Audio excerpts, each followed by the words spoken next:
Pradesh Chief Minister Yogi Adityanath has given an interview to news agency ANI. In this interview, he's made a very strong assertion about Muslims being the safest in the state of Uttar Pradesh. What did the Uttar Pradesh Chief Minister say? Let's listen in. के लिए लोकतंत्र में किसी भी सरकार के लिए सबसे बड़ी उपलब्धि जनता जनार्दन की संतुष्टि होनी चाहिए। और मैं इस बात को कह सकता हूं कि पिछले 8 वर्ष में हमारी सरकार ने प्रधानमंत्री मोदी जी के प्रेरणादायी मार्गदर्शन में, उनके विजनरी नेतृत्व में उत्तर प्रदेश के समग्र विकास के लिए जो भी रूपरेखा तैयार की थी और उन क्षेत्रों में जो अभूतपूर्व विकास किया है, जनता जनार्दन का उसमें व्यापक समर्थन प्राप्त हुआ है। और जनता जनार्दन की सफलता के समर्थन को मैं सरकार की उपलब्धि मानता हूं। किसी भी क्षेत्र में आप देखेंगे, वह एग्रीकल्चर का हो, युवाओं से संबंधित हो, इंफ्रास्ट्रक्चर का हो, इन्वेस्टमेंट का हो, लॉ एंड ऑर्डर का हो, टूरिज्म का हो, या फिर जो प्रधानमंत्री जी जिस बात को लेके कहते हैं विरासत और विकास के बेहतर समन्वय का, तो उसका सबसे जीवंत और मूर्त मान कोई एक साक्ष्य हो सकता है तो देश के अंदर उत्तर प्रदेश उसका एक सबसे महत्वपूर्ण उदाहरण हो सकता है। मुख्यमंत्री जी, उत्तर प्रदेश में लगातार 2 टर्म से आप चीफ मिनिस्टर रहे हैं और ये अपने आप में एक उपलब्धि है, उत्तर प्रदेश में कभी हुआ नहीं, और आप लॉन्गेस्ट सर्विंग चीफ मिनिस्टर भी हैं। तो उत्तर प्रदेश की जनता ने आपको दूसरी बार क्यों इलेक्ट किया था? क्या इसलिए कि आपकी छवि एक हिंदुत्ववादी नेता की है, या फिर फर्स्ट टर्म में आपने माफिया राज पर जो धावा बोला था इसकी वजह से? किस लिए आपको दूसरी टर्म में? और क्या एक और सवाल इसमें, क्या आप हैट्रिक के लिए ट्राई कर रहे हैं? आप देखिए, मैं रहा नहीं हूं, मैं वर्तमान में भी चीफ मिनिस्टर हूं। और पिछले 8 वर्ष के अंदर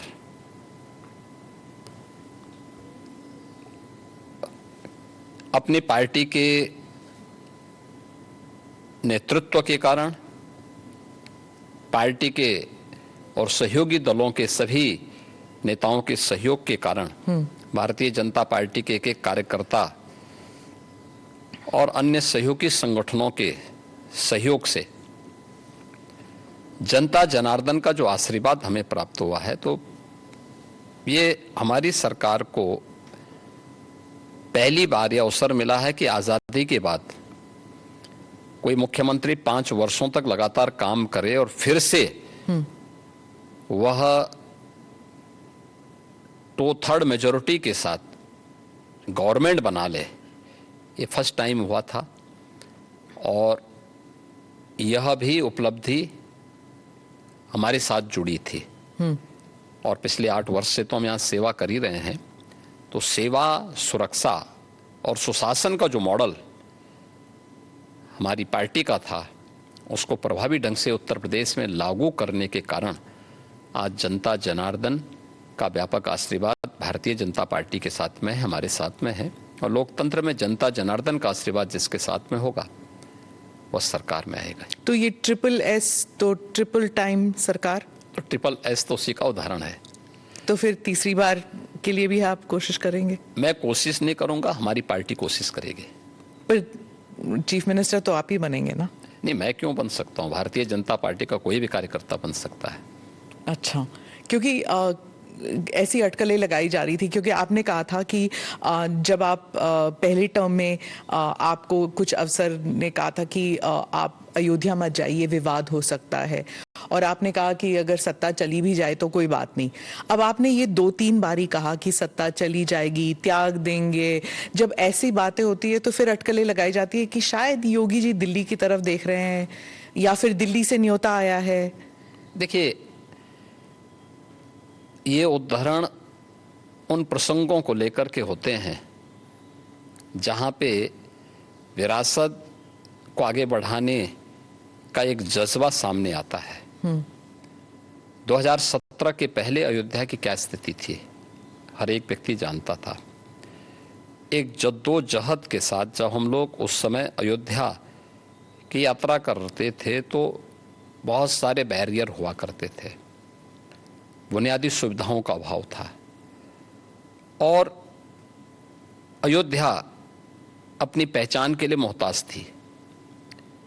2017 में भारतीय जनता पार्टी की डबल इंजन की सरकार उत्तर प्रदेश में बनी और उत्तर प्रदेश में सरकार बनने के बाद उन चुनौतियों से भी हमें का भी सामना करना था। जो आज़ादी के बाद से लगातार जिन भावनाओं को दबाया गया था वहां पे, साथ साथ अयोध्या का समग्र विकास भी करना था, लेकिन अयोध्या को उसकी पहचान भी देनी थी। और उसी में एक बड़ा तबका ऐसा था जो ये मानता था कि हमें इस प्रकार के मुद्दों को नहीं टच करना चाहिए क्योंकि ये विवाद हो सकता है। देखिए, आप सत्ता में रहेंगे तो आपके लिए अनुकूल वातावरण भी होगा, प्रतिकूल भी होगा। अनुकूल और प्रतिकूल के बीच में समन्वय बना करके जब हम आगे बढ़ते हैं तो ही कुछ परिणाम दे पाएंगे। और अयोध्या के साथ भी यही हुआ। हमने कहा भी ठीक है, विरोध होता है तो होने दीजिए, देखेंगे। अयोध्या जाएंगे, कोई एक कार्यक्रम का शुभारंभ करेंगे जो अयोध्या की पहचान बन सके। दीपावली तो अयोध्या से जुड़ी हुई थी, दीपोत्सव, और दीपावली के आयोजन को एकदम विस्मृत सा कर दिया गया था अयोध्या में ही। तो हमने दीपोत्सव के आयोजन के साथ फिर उसकी पहचान को वहां दिलाई। तो हम लोगों ने वहां पे मर्यादा पुरुषोत्तम भगवान श्री राम के प्रति और सरयू मैया के प्रति दीपोत्सव के माध्यम से जो कृतज्ञता ज्ञापित की थी, उसका परिणाम आज नई अयोध्या के रूप में सबके सामने है, जिसको देख करके हर व्यक्ति अभिभूत होता है। तो प्रधानमंत्री जी का जो विजन विरासत की प्रति है, उसका मूर्तमान स्वरूप आज अयोध्या में भी देखने को मिलता है। आज आप देख रहे होंगे, जिस अयोध्या में साल भर में कुछ लाख लोग आते थे, आज करोड़ों लोग वहां पहुंच रहे हैं। व्यवसाय वहां फल फूल रहा है, लोगों को अनेक अवसर प्राप्त हो रहे हैं। तो हम लोग अपनी सत्ता की चिंता करें और अपनी विरासत को विस्मृत कर लें, तो मुझे लगता है कि ये हम न्याय नहीं कर पा रहे हैं, अपने साथ भी, अपने समाज के साथ भी और अपने देश के साथ भी। योगी जी, आपने डबल इंजन सरकार का जिक्र किया। अखिलेश जी कहते हैं डबल इंजन क्या, अब तो इंजन एक दूसरे को नमस्ते तक नहीं करते। हाँ, देखिए, ये उनके संस्कार थे। हमारे यहाँ हम विरासत को सम्मान दे करके अपनी वर्तमान लीडरशिप को भी सम्मान करते हैं और अपने पूर्वजों के प्रति भी सम्मान का भाव रखते हैं। लेकिन जिनके आदर्श औरंगजेब हों तो उनका आचरण भी उसी प्रकार का जरूर होगा, और लोगों ने देखा भी अपनी आंखों से। आप क्यों कहते हैं कि उनका औरंगजेब उनके लिए आदर्श हैं? क्योंकि वो औरंगजेब को महिमा मंडित कर रहे हैं। वे सब लोग उस कैटेगरी में खड़े हो चुके हैं। उनके नेताओं ने मुंबई से लेकर के लखनऊ तक, ये सभी लोग तो महिमा मंडन करने वाले लोग हैं।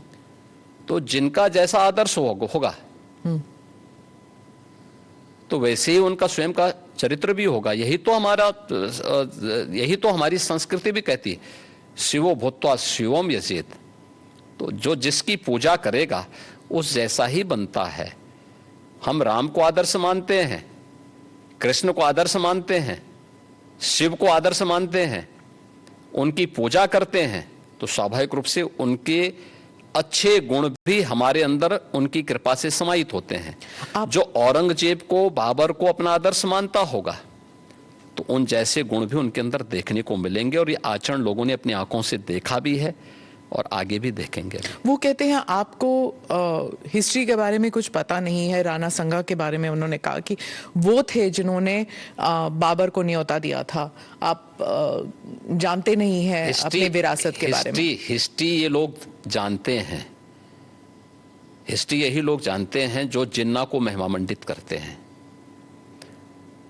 हमें याद है इसी उत्तर प्रदेश में हम लोग लौह पुरुष सरदार वल्लभ भाई पटेल की unity run up for unity के कार्यक्रम के साथ जुड़ रहे थे। हमने पूरे प्रदेश वासियों को इसके लिए आमंत्रित किया था। सरकार भी थी, भारतीय जनता पार्टी भी थी, सभी दलों को हमने आमंत्रित किया था। एक तरफ सरदार वल्लभ भाई पटेल जो भारत की एकता के आदर्श हैं, भारत की एकात्मता के शिल्पी हैं, हम उनके प्रति श्रद्धा का भाव व्यक्त कर रहे थे और ये लोग जिन्ना को महिमामंडन कर रहे थे। तो ये वही कैटेगरी है, ये वही ब्रीड है जो बाबर से लेकर के औरंगजेब तक और जिन्ना तक को महिमामंडन करते हैं। तो देश के प्रति इनके भाव क्या होंगे, भारत की विरासत के प्रति इनके भाव क्या होंगे, भारत के महापुरुषों के प्रति क्या इनके भाव क्या होंगे, ये अंदाजा इसी से लगाया जा सकता है।